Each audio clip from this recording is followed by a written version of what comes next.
Alors maintenant, je vous l'ai dit, on est à Marchand-Famenne. C'est ici le 5e national de la saison et il y a un immense favori. Oui, c'est Jean-Pierre Van de Hover.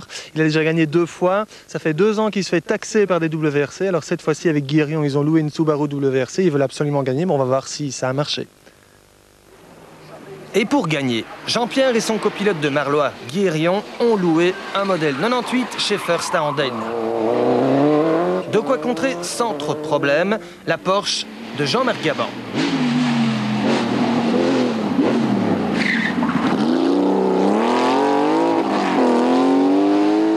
La Toyota de Philippe de Wulf qui roule avec des vieux pneus de François Duval. Et l'Audi Quattro de Yannick Botson.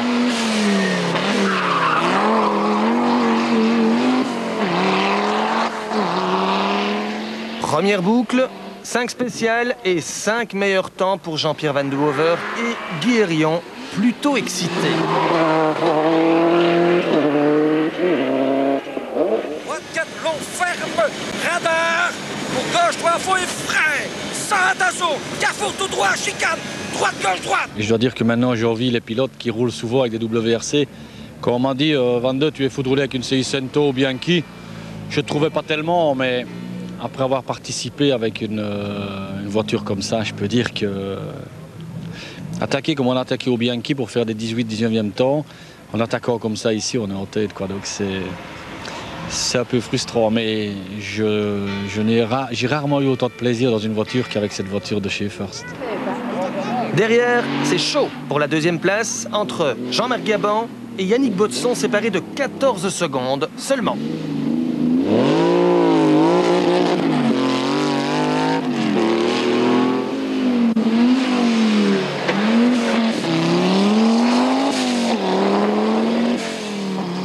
Philippe de Wulf, lui, a perdu plus de 5 minutes sur crevaison. Dommage. Timothy Van Parijs est 4e et premier du groupe N. Il devance Michel Lamke de 7 secondes.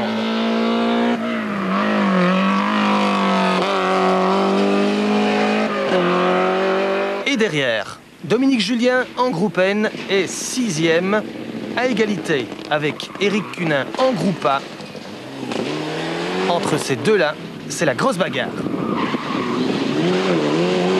Il devance le luxembourgeois Patrick Gengler, venu essayer sa nouvelle Evo 7 groupe A. Du côté des plus petites voitures, René Georges en 2 litres mène les débats devant Sébastien Jardon en 1600, suite au retrait d'Olivier Collard.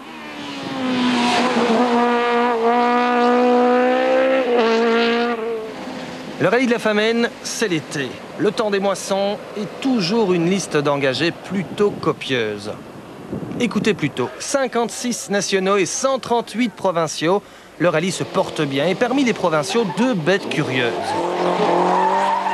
Des Peugeot 504 immatriculés en France, à leur volant, le père et le fils. Grand moment. Excusez-moi, vous venez d'où? Charente-Maritime, Oula, ça fait combien de kilomètres pour venir ici? à peu près 900. Ah oui. Comment êtes-vous venu ici au rallye de la Famenne? C'est le copilote à mon père qui a eu l'idée, et puis on a suivi, quoi. C'est raisonnable de faire 950 km pour venir rouler au rallye de la Famenne? Ah oui, on est capable de tout, nous. Alors qu'est-ce que vous faites ici? Pourquoi ici? Ici, parce qu'on a vu des cassettes de chez vous, avec des feux, des propulsions. Et on a trouvé ça super, donc on a dit on va aller les voir. Non, c'est pas puissant, hein, ça fait 100 chevaux, donc faut pas, pour une tonne 250, c'est un peu léger quand même. Mais en principe, ça résiste. Hein. Maintenant, je sais pas si l'air d'ici va les convenir, on sait pas, on va voir. Denis, le père, abandonnera alors que Thierry, le fils, terminera dernier en division 1, 2, 3, une catégorie survolée par Philippe Castroman.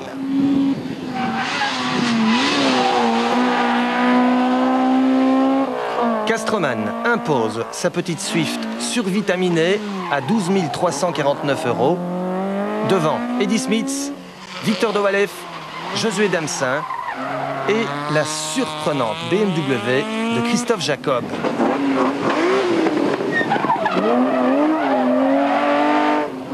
Une voiture issue du Trophée Andros et qui évolue pour la première fois en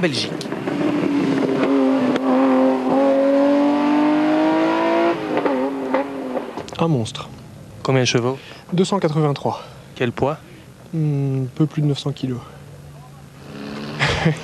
c'est assez effrayant, c'est très physique. Mais c'est vraiment très agréable à conduire. Même en pneu conventionnel, ça tient, c'est formidable. Et pourtant, les routes de la Famenne sont une véritable patinoire. Les sorties, ici, on a l'habitude et les autochtones prennent ça avec philosophie. C'est de l'asphalte qui glisse à mort, hein, ça. Oh bah oui, mais ça quoi, hein. Ça. Quelle affaire. Ah oui, c'est le deuxième. Quel sport, ouais. Et pendant que notre ami s'en va rejoindre sa campagne natale, le leader de la division 4 provinciale, Hubert Deferme, part en tonneau dans la dernière boucle. Il cède la tête à Frédéric Naillon qui, tenez-vous bien, casse dans la dernière spéciale et offre finalement la victoire à Jean-Claude Ménet.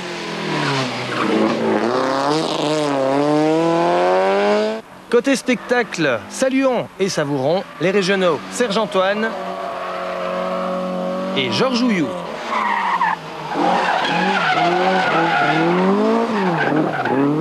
Les historiques d'Eric Marionnex et Marc Fastrès.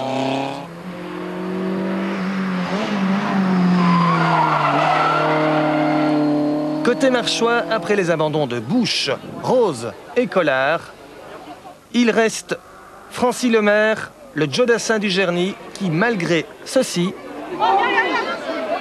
s'octroie la 14e place finale. Juste derrière un garçon qui semble avoir franchi un cap, le luxembourgeois Mike Souvigné et la Honda Civic. Retardé par sa crevaison du début de rallye, Philippe de Huyff termine 12e. Il pouvait jouer le top 3. Yannick Botson, lui, aurait dû terminer 3e, mais il a effectué un tour trop peu dans la Special Show. Mais l'homme de Bonal est un philosophe, lui aussi. L'un dans l'autre, je me suis bien amusé, la voiture va bien, c'est là que c'est déjà une victoire. Hein. Si même moi j'ai fait le con, la voiture, c'est nickel pour le moment, et je suis prêt pour aller à l'Homme-Loup. 9e, Sébastien Jardon impose sa Citroën Saxo en 1600. 8e, René Georges gagne la Formule 2. 6e, Dominique Julien sort vainqueur de son duel avec Jengler. Michel Lemke rentre dans le top 5. Derrière Timothy Van Parijs, vainqueur du groupe N. Premier régional, Éric Cunin monte sur le podium. Jean-Marc Gabon, 2e et lui presque champion. Il effectue ici la bonne opération au championnat. Quant à Jean-Pierre Van de Hover, il est venu, il a vu et il a vaincu en soignant le spectacle. Super week-end. Caisse, scratch. C'est la 3e fois qu'on gagne la Famenne. En 7-8 ans, je crois.